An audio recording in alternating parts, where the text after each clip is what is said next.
చెన్నై వేదికగా జరిగే మ్యాచ్లో జింబాబ్వేతో టీమిండియా అమీతుమీ తేల్చుకోనుంది. జింబాబ్వేతో మ్యాచ్ని భారీ తేడాతో టీమిండియా గెలవడం కీలకంగా మారింది. ప్రస్తుతం టీమిండియా రన్ రేట్ నెగిటివ్గా ఉంది. మైనస్లో ఉన్న రన్ రేట్ని తిరిగి ప్లస్లోకి తీసుకురావడానికి టీమిండియాకి 2 మార్గాలున్నాయి. జింబాబ్వేతో మ్యాచ్లో ముందుగా బ్యాటింగ్ చేస్తే రన్ రేట్ని మెరుగుపరుచుకునే అవకాశాలు టీమిండియాకి ఎక్కువగా ఉంటాయి. సౌత్ ఆఫ్రికా చేతిలో 76 పరుగుల తేడాతో ఓటమి పాలైన నేపథ్యంలో ఆ లోటు పూడ్చాలి అంటే జింబాబ్వేతో మ్యాచ్లో ముందుగా బ్యాటింగ్ చేసి 77 పరుగుల భారీ తేడాతో విజయం సాధించాలి. అప్పుడు నెగిటివ్గా ఉన్న రన్ రేట్ పాజిటివ్గా మారుతుంది.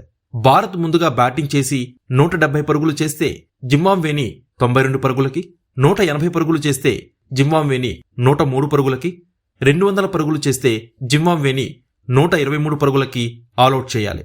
జింబాబ్వేతో మ్యాచ్లో చేజింగ్ చేయాల్సి వస్తే మాత్రం పరిస్థితి కాస్త క్లిష్టంగా ఉంటుంది.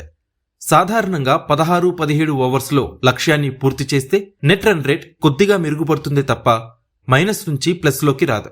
10 లేదా 12 ఓవర్స్లోనే జింబాబ్వే ఇచ్చిన లక్ష్యాన్ని అధిగమిస్తేనే రన్ రేట్ మెరుగవుతుంది.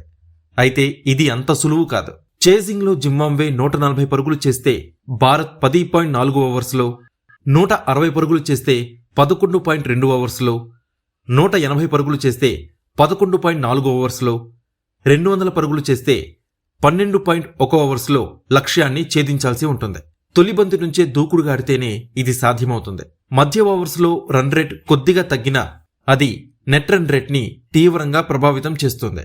దూకుడుగా ఆడి లక్ష్యాన్ని ఛేదించడం అంత సులువు కాదు. కాబట్టి ముందుగా బ్యాటింగ్ చేయడమే ఉత్తమం. ఇలా జరగాలి అంటే సూర్యకుమార్ యాదవ్ టాస్ గెలవడం కీలకం. అయితే చెన్నై పిచ్ స్పిన్ బౌలర్స్కి అనుకూలంగా ఉంటుంది. ఇక్కడ డ్యూ ప్రభావం ఉండకుండా కెమికల్ స్ప్రే చేశారు.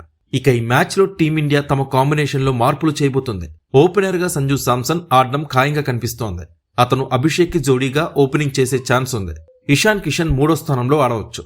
ఈ టోర్నీలో ప్రత్యర్థి జట్లు తెలివిగా పవర్ ప్లేలో ఎడమ చేతి వాటం బ్యాటర్లు ఇషాన్, అభిషేక్, తిలక్లకి ఆఫ్ స్పిన్నర్లతో బౌలింగ్ చేయించడం ద్వారా పరుగులు చేయకుండా కట్టడి చేస్తున్నారు. కుడి చేతి వాటం బ్యాటర్ అయిన సంజు శాంసన్ ని తీసుకోవడం ద్వారా ఈ సమస్యని అధిగమించవచ్చని టీమిండియా మేనేజ్మెంట్ భావిస్తోంది. Subscribe to One India and never miss an update.